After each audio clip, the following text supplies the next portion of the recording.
Hola jóvenes, buenas tardes. Nos quedamos en la materia de comunicación. Este video recuerden que es un refuerzo, bueno, para todos los elementos que se dieron de manera no tan satisfactoria la clase del día sábado. Entonces, bueno, vamos a retomar un poquito de esto. Ya lo tienen un poco anotado en la plataforma. Recuerden que empezamos la clase con un video específico del primer link que les mandé. De hecho, en la plataforma lo voy a subir como primer link. ¿De acuerdo? Entonces, la primera parte es que nosotros veamos el primer link.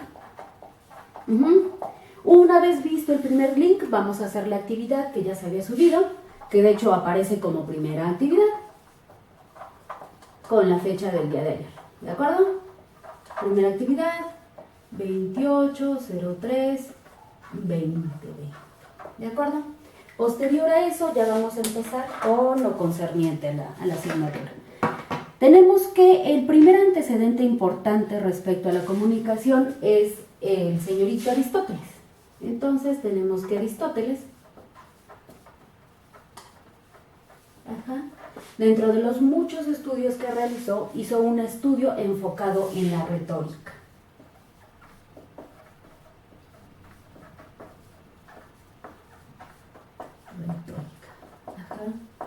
Dentro de este estudio que realizó respecto a la retórica, él retomaba como una parte importante de la comunicación, como la meta, en realidad lo decía así, que la meta de la retórica, la meta de lo que podemos considerar ahora la comunicación, era persuadir.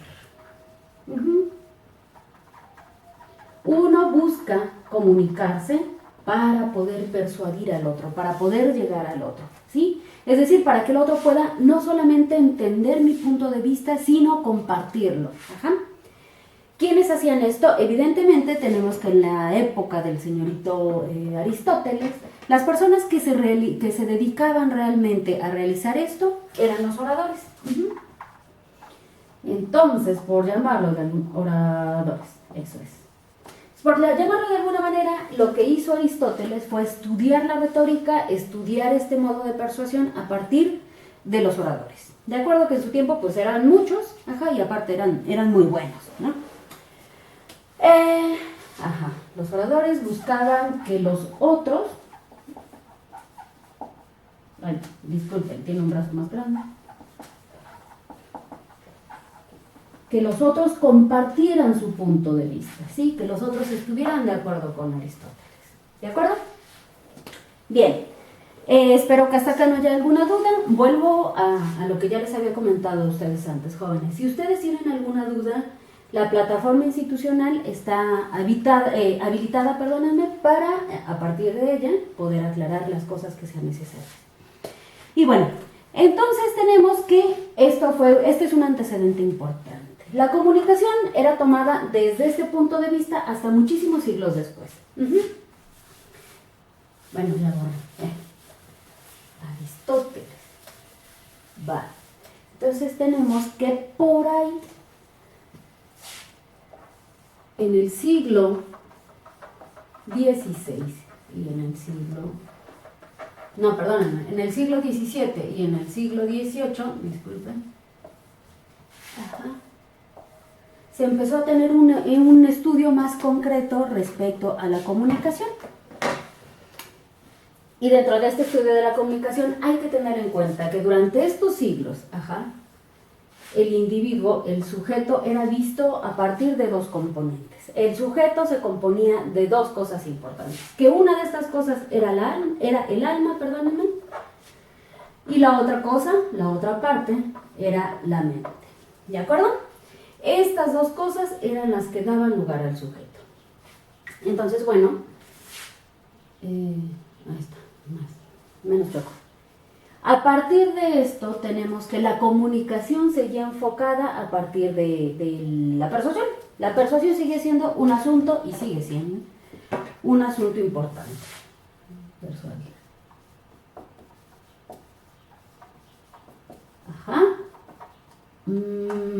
Persuadir. Está muy feo. Bueno, espérenme. Persuadir. Ahora tenemos que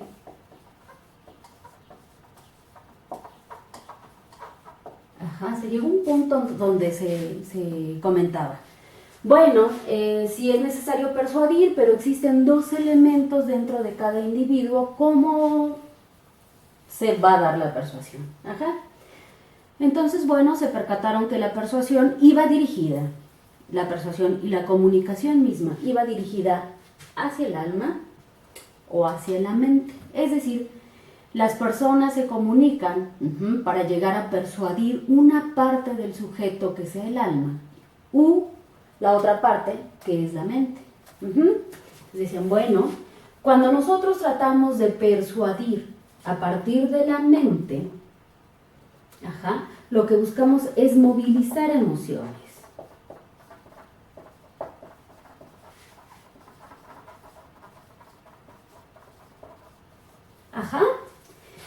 Y cuando nosotros tratamos de persuadir a partir de la mente, lo que buscamos es mostrar, recabar, capturar información.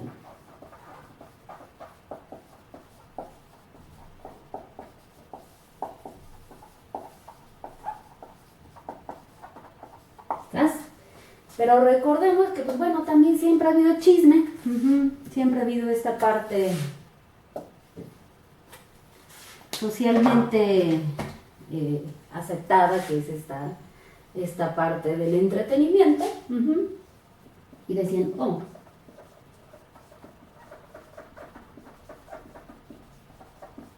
también existe otro propósito de la comunicación, que es el entretenimiento. Entonces tenemos que a partir de la persuasión, de la importancia de la persuasión, encontramos tres propósitos.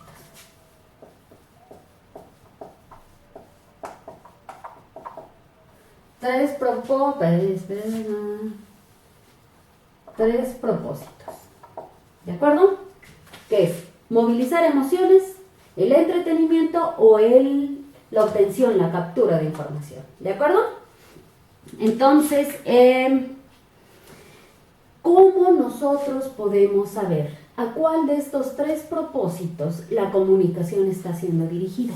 Mira, esa es una pregunta bien bonita, bien importante. O sea, ¿cómo yo puedo saber que cuando mi vecina viene y se acerca a mí y me pregunta algo, lo hace para movilizar emociones mías, lo hace para capturar información, ¿sí? O lo hace con fines de entretenimiento? ¿Cómo puedo yo saber que cuando una persona, quien sea un docente, un hijo, un alumno, alguien se acerca conmigo, cómo puedo saber yo a cuál de estos tres propósitos él quiere, cuál es su objetivo, a cuál quiere llegar, ¿no?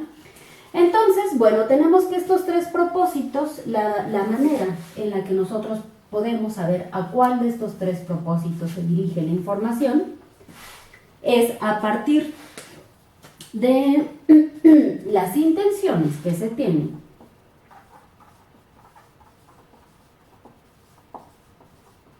y a partir del material que se está dando en la comunicación.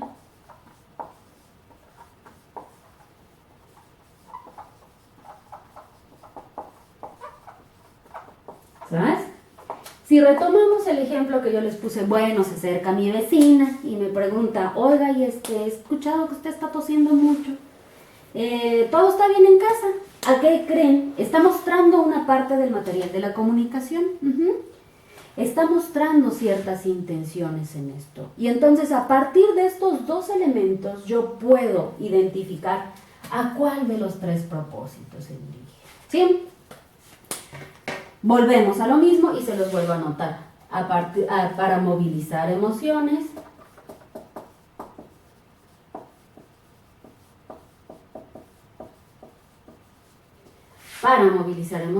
para información, captura, recabación de información y la información misma, así que en este momento lo voy a poner como informar, recibir información o repartir información, movilizar emociones, informar y o entretenimiento. Entretenimiento.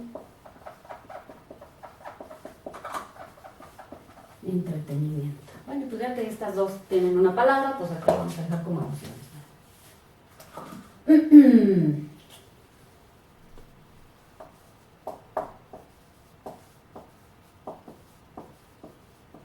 Bien, jóvenes. Ahora, en este momento, a ustedes tendrán que observar dentro de la plataforma institucional el segundo link que yo también les había enviado ya en la clase desarrollada.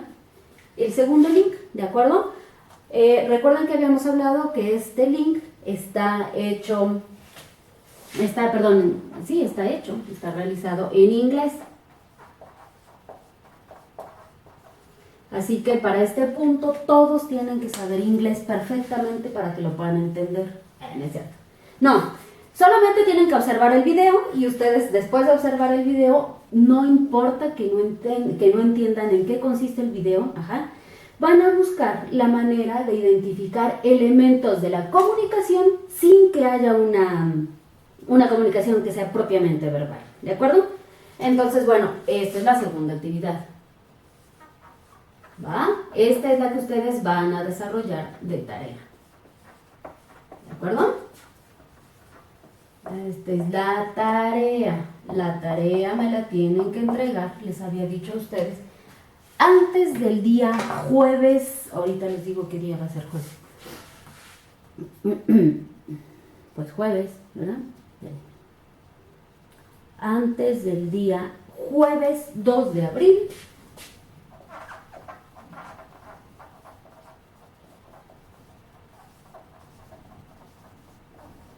El día jueves 2 de abril, ahora sí, discúlpenme, antes de las 18 horas, ¿sabes? Para que yo pueda tener el tiempo suficiente para que pueda evaluar.